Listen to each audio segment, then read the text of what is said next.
Former Obama White House National Security Advisor, his name is Ben Rhodes. He's now a, quote, person of interest in a House investigation into Obama officials getting intelligence documents that revealed the names of Trump aides during the campaign.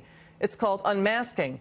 Ben Rhodes adding to the growing number of top Obama staffers who may have improperly requested that the NSA reveal the identity of Trump workers whose communications have been intercepted. The outlet is called Circa News. It's reporting that the number of unmasked Americans appears to have increased around the time Trump secured the GOP nomination, and then it accelerated in the months after his election.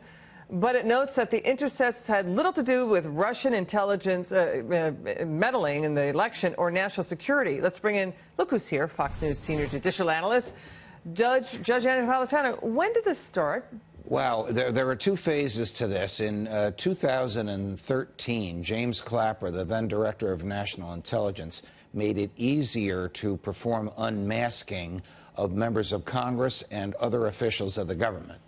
And then, shortly after Donald Trump was elected, so we're now fast-forwarding to December of 16, President Obama formally changed the rule on raw intelligence. It used to be that if an agency, let's say the NSA, had raw intelligence, transcripts of a phone call, copies of text messages or emails, they could not share it with another intelligence agency. There are 17 in the federal government that they acknowledge. You had to get the CIA to sign off, a director. Well, you had to have the director of the agency that collected the intelligence agree to send it to one of the other agencies. The new Obama administration rule, in the death throes of his tenure, permitted the exchange of this information agent to agent. Within 2 days of that rule permitting the exchange of information from agent to agent, portions of the conversation between General Flynn and Ambassador Kislyak showed up in the New York Times and the Washington Post.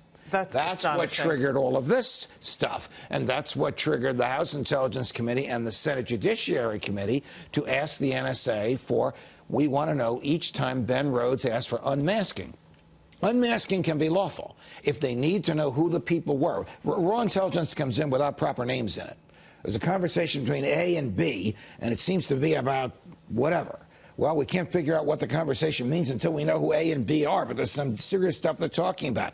That type of unmasking is lawful. Yeah. But if they are unmasking for political purposes, to embarrass A or B, like if A is Donald Trump and B is Mike Flynn, that's a felony. Now, did Obama, James Clapper, broaden the level?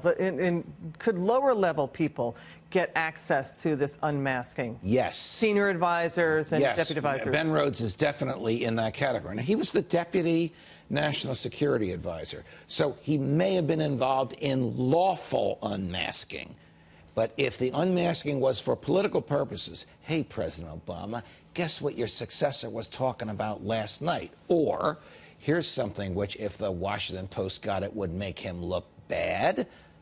That's a felony. Wait, you said earlier today that, and correct me if I'm wrong, when President Trump first announced in Trump Tower, remember the famous ride down the escalator yes. with the First Lady? Yes. He announced in 2015 that yes. he was going around. Is that when it started? What started then? The surveillance of Donald Trump. Okay. British intelligence and American intelligence began surveilling him in 2005. Actually, it started before that, but it became very intensive at the time he announced his campaign. The unmasking didn't begin until after everybody was startled with his victory.